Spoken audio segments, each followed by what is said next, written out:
Selamat malam Indonesia. Kita bertemu dalam segmen yang baru. Segmen ini terlihat sangat berbeda dari biasanya. Yang pertama, saya syuting ini itu pasti sendiri.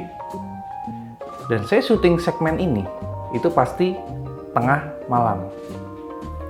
Nah, kira-kira apa sih isi dari segmen ini?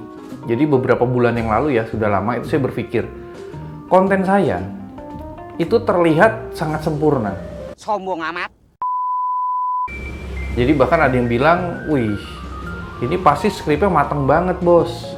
Ini pasti ada orang di balik layar yang benar-benar mikirin konten saya. Padahal, kalau kalian pengen tahu, saya itu memang selalu membuat skrip. Saya selalu juga membuat konsep tapi hanya di dalam kepala saya. Jadi saya itu jarang banget nulis. Bahkan saya jarang banget menentukan dengan detail apa yang ingin saya masukkan ke dalam konten. Jadi kebanyakan saya memikir sebuah tema biasanya, terus kemudian saya hanya tulis poin-poinnya kalau memang itu banyak. Tapi kalau tidak banyak itu hanya saya simpan di kepala saya. Nah, ketika kalian lihat konten saya itu sudah mateng, saya ngomong itu nggak ada salahnya, mungkin yang tidak bisa kalian pelajari adalah bagaimana cara saya berpikir. Malam ini, saya akan membawakan sebuah konten baru yang bernama You and Me.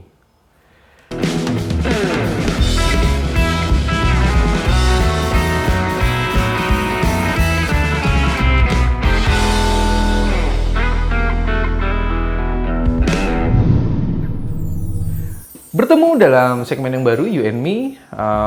Poin pembahasan kita malam ini itu adalah rijekan atau cendolan. Nah, kenapa kok saya mengangkat tema ini? Jadi saya juga sambil minum ya. Jadi saya tuh hobi minum susu sapi yang dicampur dengan kopi. Jadi seperti malam ini. Oh iya, segmen ini You and Me ini sangat sangat berbeda karakternya. Jadi mungkin saya akan tayangkan ini malam, dan saya berharap kalian nonton itu tengah malam. Dan segmen ini pasti panjang. Jadi buat kalian yang nggak suka dengerin saya ngomong, atau mungkin kalian tidak perlu belajar bagaimana cara saya berpikir dalam membuat konten, atau mungkin berpikir dalam memutuskan segala sesuatu, kalian tidak perlu nonton segmen ini. Karena segmen ini, itu saya pengennya juga hanya segelintir orang yang nonton, hanya sedikit orang yang nonton. Dan kalau bisa, orang yang nonton itu memang bener-bener orang yang pengen sukses. Karena kalau kalian tahu ya, input dan output itu adalah dua hal yang terlihat jelas. Input itu apa yang kita berikan, output itu adalah hasilnya. Tapi banyak yang tidak dibicarakan di luar sana, itu adalah proses. Jadi nggak selesai ada di input, ada output, tidak selesai. Ada yang namanya proses. Nah, proses ini yang panjang. Input sering masih beberapa kali dibicarakan. Output kalian bisa lihat. Konten saya itu adalah output. Input mungkin apa yang saya lakukan sebelum saya membuat konten. Nah, proses itu adalah proses berpikir. Jadi saya mengolah dalam pikiran saya biasanya ya, saya mengolah dan saya merencanakan. Nah, di segmen You and Me ini, kalian akan melihat proses saya berpikir. Judulnya adalah Rijekan dan Cendolan. Yang jelas rijekan dan cendolan ini jelas bicara tentang gapi lah ya. Jadi gini, banyak orang bilang, Bang, ada nggak gapi cendolan? Atau mungkin ada orang yang bilang, itu kan gapi reject. Nah, saya ini terpancing untuk membahas ini. Sama nggak sih antara rijekan dengan cendolan? Oke, saya bahas dari inti katanya ya. Jadi arti dari kata tersebut ya, reject. Reject itu artinya ditolak ya, dari bahasa Inggris. Oh ya, saya ini bukan orang pintar, tapi saya selalu berpikir secara sudut pandang orang bodoh. Kalian simpan dulu, arti dari reject adalah ditolak. Oke. Terus yang kedua adalah cendol. Arti dari cendol, ya cendol itu masih minuman kan. Nah, karena istilah cendol ini artinya adalah minuman, artinya kita nggak bisa ngebawa pengertian arti kata secara harfiah ya kalau nggak salah ya. Jadi arti kata secara sebenarnya kita nggak bisa. Karena ketika kita bawa cendol itu sebagai kata dalam dunia Gapi, udah jelas nggak nyambung. Yang harus kita cari, kenapa sampai keluar istilah cendol? Saya berpikir lagi nih, oke, ketika saya awam itu ketika saya belum belajar banyak tentang Gapi, dengar kata cendol, saya akan berpikir sebuah minuman. Cendol itu kan yang dalamnya itu ya, ya cendol lah namanya. Saya akan berpikir, oh berarti minuman yang banyak cendolnya. Dan biasanya Gapi cendolan itu diumbyukin. Kemudian secara gamblang ya, ketika saya itu awam, saya melihat kata cendolan, itu saya langsung mengartikan, oh Gapi yang campur-campur, oh Gapi yang dicampur. Dan seketika itu saya lihat di toko ikan itu campur-campur warnanya, bahkan mungkin jenisnya. Jadi di sudut pandang orang awam, yang mereka tahu cendolan itu Gapi yang campur-campur. Jadi ketika mereka melihat Gapi yang saya jual misal, kok dalam satu tank itu hanya satu jenis, mereka akan berpikir ini bukan cendolan, karena nggak campur-campur, dan mungkin tidak banyak. Jadi mungkin dalam satu tank itu hanya isi 2 pasang, 4 pasang, atau mungkin paling banyak 5 pasang atau 10 ekor. Nah, ternyata ketika saya berusaha untuk mengartikan antara reject dan cendol, itu dua kata yang punya arti sangat berbeda. Jadi ketika kalian berpikir, ini masih di topik awal pembicaraan ya, ketika kalian berpikir reject dan cendol itu sama, mungkin kalian salah. Mungkin ya. Jadi di konten saya ini saya tidak pernah memaksa kalian untuk ikut dengan saya, untuk bilang apa yang saya katakan itu benar, dan bahkan saya tidak pernah mengharapkan kalian pikirannya sama saya. Justru ketika kita berbeda itu kita bisa berdiskusi ya.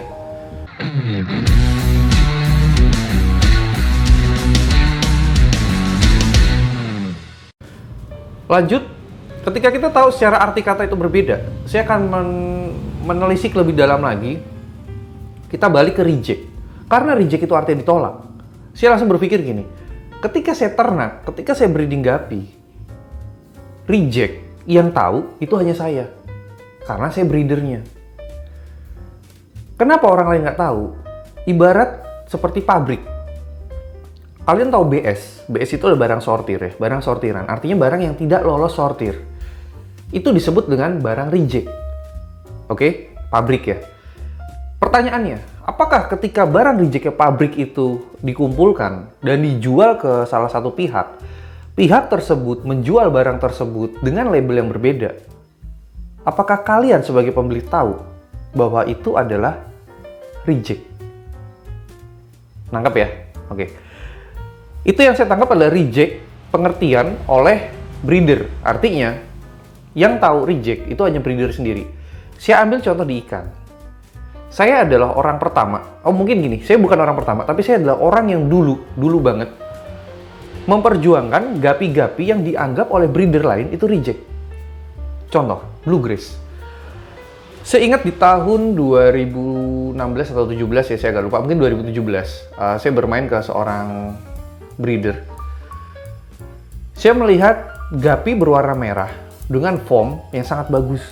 Saya bilang waktu itu saya masih nggak terlalu paham ya tentang Gapi, jadi form bagus itu ya ekornya lebar. Warnanya merah. Terus saya tanya harganya. Oh, Redgrass. Bawa aja mas. Terus saya bilang, jangan dong, kenapa dibawa aja, kan saya mau beli. Kalau yang saya jual, ini kata breeder ya, kalau yang saya jual itu yang bluegrass-nya. Redgrass-nya itu reject, bawa aja. Kaget dong. Kenapa ikan sebaik ini tidak dijual? Bahkan saya suruh bawa. Dan saya bilang sama breeder tersebut, saya beli mas tetap, sebut aja harga. Dan dia nyebut harganya sangat murah. Kemudian saya bayar. Sampai di situ, saya berpikir, kenapa ada Gapi reject yang di mata saya waktu itu adalah mungkin masih awam ya, itu sangat bagus. Dan kalian tahu, saat ini Redgrass itu bisa ikut kontes loh. dan bisa juara loh. Kenapa kok sampai red grace tidak dijual? Karena, nah ini saya mulai menuangkan pikiran saya nih ya. Jadi para breeder itu punya standar yang menurut mereka, bukan standar secara global. Paham ya? Jadi setiap breeder punya standar yang menurut mereka. Standar mereka menternakkan jantan blue grace dengan betina blue grace, harapannya keluarnya ya blue grace, warna biru. Tapi ternyata ada keluar warna merah, dan mereka nggak suka. Akhirnya mereka pisahkan dalam satu tank, dan mereka tidak menjualnya, karena menurut mereka itu reject. Paham ya? Bukan cendol. Menurut mereka itu reject. Artinya, red grace itu ditolak oleh mereka, reject, ditolak. Pabrik menolak barang yang tidak masuk standar mereka dan menjual kepada salah satu pihak, dan salah satu pihak itu menjual lagi dengan label yang baru. Dan kalian yang membeli tidak masalah, karena satu, harganya pasti lebih murah. Artinya, Guppy Reject, selain dia hanya diketahui oleh breeder tersebut, seharusnya Guppy Reject punya harga yang lebih murah, ya, daripada yang tidak reject menurut breeder tersebut, seharusnya. Saya lanjut ya, balik ke cendol. Kalau tadi reject yang tahu itu seharusnya hanya breeder tersebut, tidak berlaku untuk orang lain atau breeder lain, atau mungkin bisa berbeda standarnya. Tapi cendol, saya rasa semua orang bisa lihat.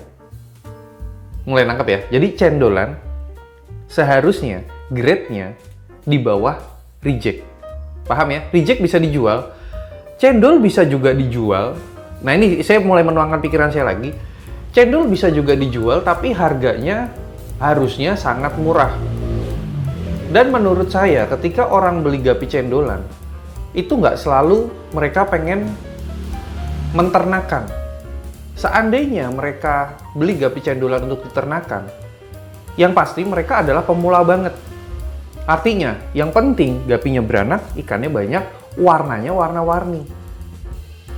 Setelah Guppy-nya banyak, kira-kira untuk apa? 1. Untuk hiasan akuarium atau aquascape.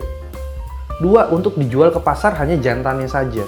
Nah, inilah fenomena yang saya tangkap bahwa cendolan itu, zaman dulu ya, itu hanya dijual jantan aja. Dan saya kesulitan di tahun 2016, atau bahkan di saat saya SMA, saya sangat kesulitan menemukan Guppy betina. Saya sempat tanya dulu sama teman-teman saya, sama para penghobi ikan juga yang saat itu masih profesinya banyak pedagang ikan. Mereka bilang ketika betinanya mereka jual, itu sangat berisiko. Karena orang akan bisa ternak, dan mereka merasa bahwa Guppy itu jenis ikan yang sangat gampang diternak. Ketika semua orang bisa ternak, barang mereka nggak laku lagi. Menurut saya, itu pemikiran yang salah.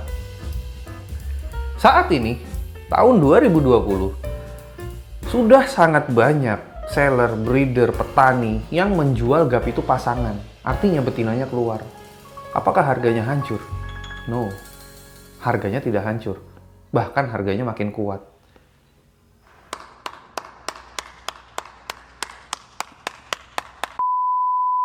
Lanjut ke cendolan. Ketika seseorang membeli cendolan, yang pertama untuk hiasan akuarium. Yang kedua, saya nggak ngerti untuk apa. Mungkin untuk mainan anaknya. Yang jelas, bukan untuk diternak. Seandainya diternak, pasti itu untuk belajar yang awam banget. Udah beda ya? Tapi kalau Guppy Reject, masih mungkin diternak. Tahu apa yang saya lakukan ketika saya membeli red grace? Red grace-nya, saya ternak. Saya pernah beli Sky Red, reject-an dari Sky Blue atau Topaz. Itu saya ternak, sampai sempurna ekornya merah, dorsalnya merah. Mahal bro, mahal beneran. Saya jual mahal. Dan waktu itu saya namakan Sky Red, saya belum ngarang nama. Jadi buat kalian nih yang nggak setuju ada nama-nama baru di dunia Guppy, boleh kalian nggak setuju. Tapi percaya nggak percaya, saya sering ngebuat nama yang akhirnya diikuti oleh orang lain. Ya entah itu pedagang, entah itu breeder juga, entah itu konsumen saya juga. Salah nggak?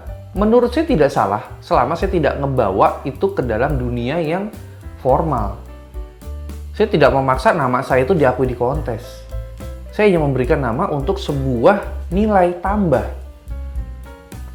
Ketika sesuatu itu dikasih nama, orang melihatnya akan berbeda dengan barang yang lain. Itulah brand.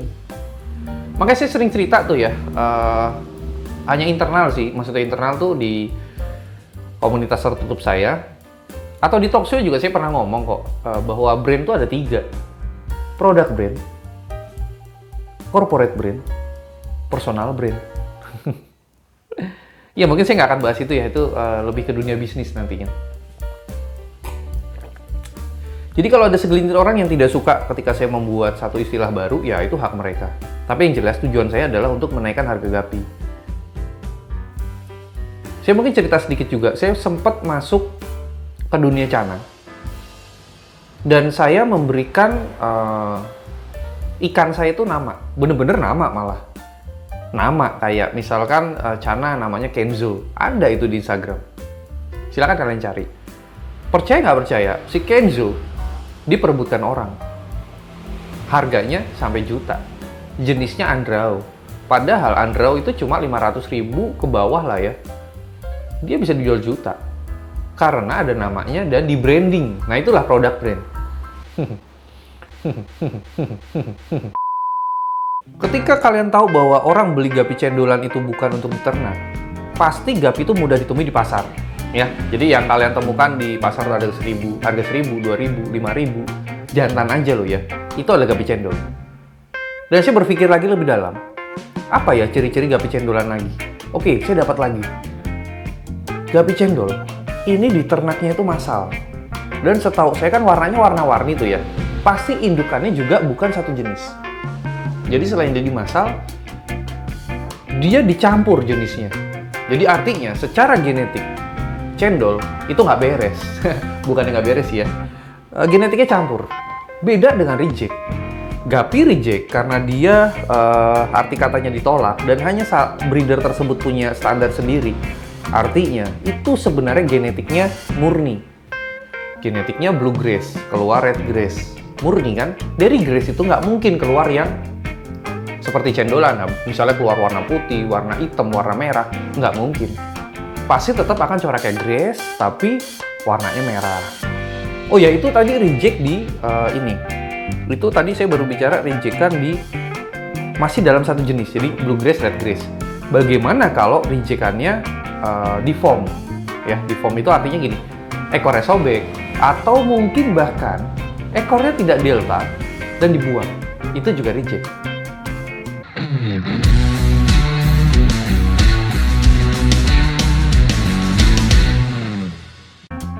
Saya mau nyetak blue grass delta, jadinya blue grass big tail. Kalau saya pengennya delta, itu masuk reject. Kalau saya tidak punya keinginan delta, itu tidak reject. Paham ya? Jadi reject itu benar-benar